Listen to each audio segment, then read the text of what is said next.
Everything should be working. Okay. So, today's episode, we're going to be discussing why I became a game developer and what drew me into the life of game development. And I know you guys are watching live, so I'll be checking the chat and you guys post up. We'll have conversation. We'll make this as fun as possible. I'm kind of leaning on doing this a lot often. And I know that this one was a spur of the moment thing, but after all of this, I think I should get back on that horse. So let's just jump into it. So, one of the main reasons why I became a game developer, and I have to thank Nintendo actually.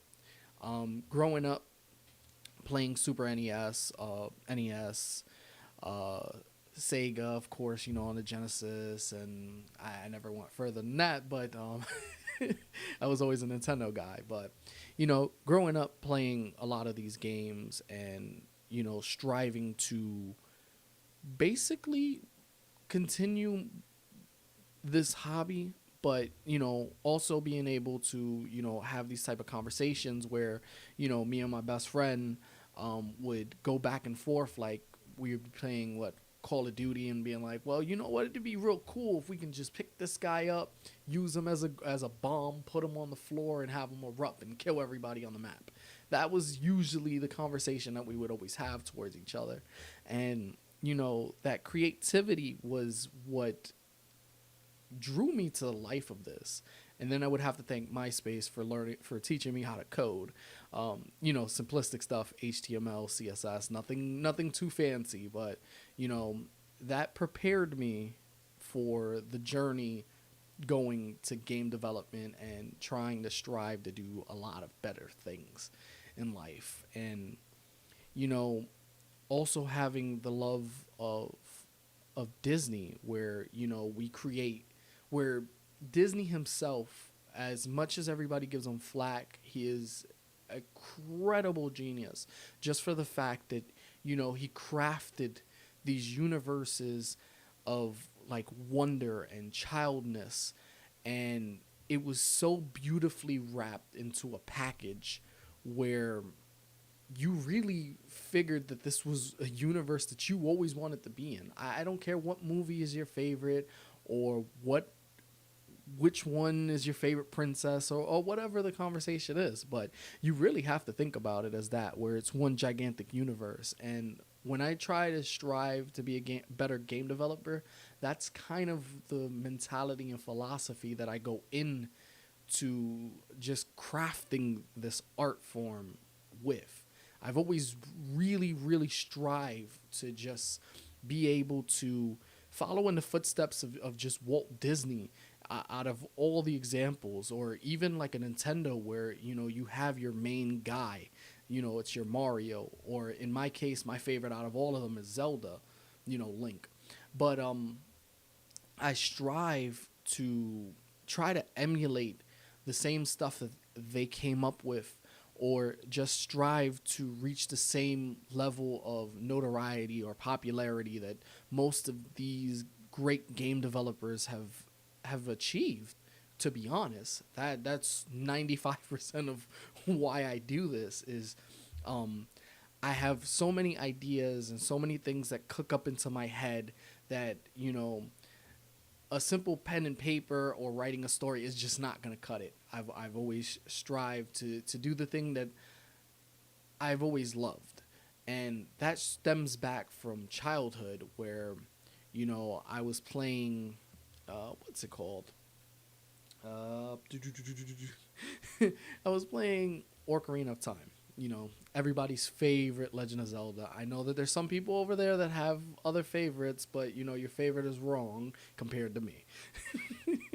But you know, I was playing Ocarina of Time, and one of the biggest things that came from it was I've always wanted to create this sort of adventure game and have the same sort of philosophy that Ocarina of Time does, where you're this one significant hero that has to go back from present to past to make sure that you're able to obtain all the power that you possibly can to save said princess.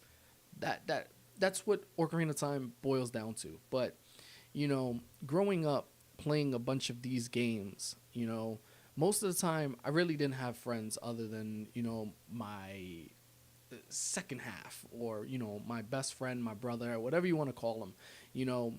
I didn't really have friends growing up other than him, and even him, he came later on in life. But most of the time, the only real friend that I ever had, besides hanging out with my sister and playing video games with her, was mostly the games and the cartoons and the anime that I did watch.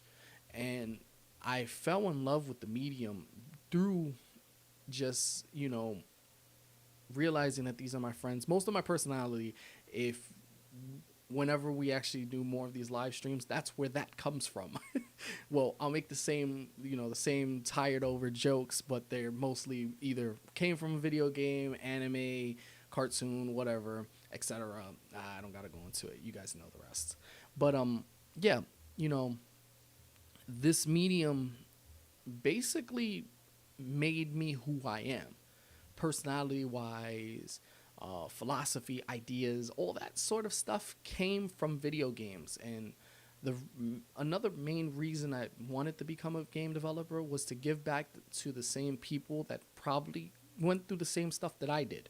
You know, growing up, only being able to play certain amount of games, or you know, not having anyone other than the characters on the screen, and finding some sort of relationship between you and that character, putting yourself into those worlds to be a better player or person, or whoever you are, whatever you identify as, that sort of thing. And I always wanted to make games for the child in me, for the person that really didn't have anybody.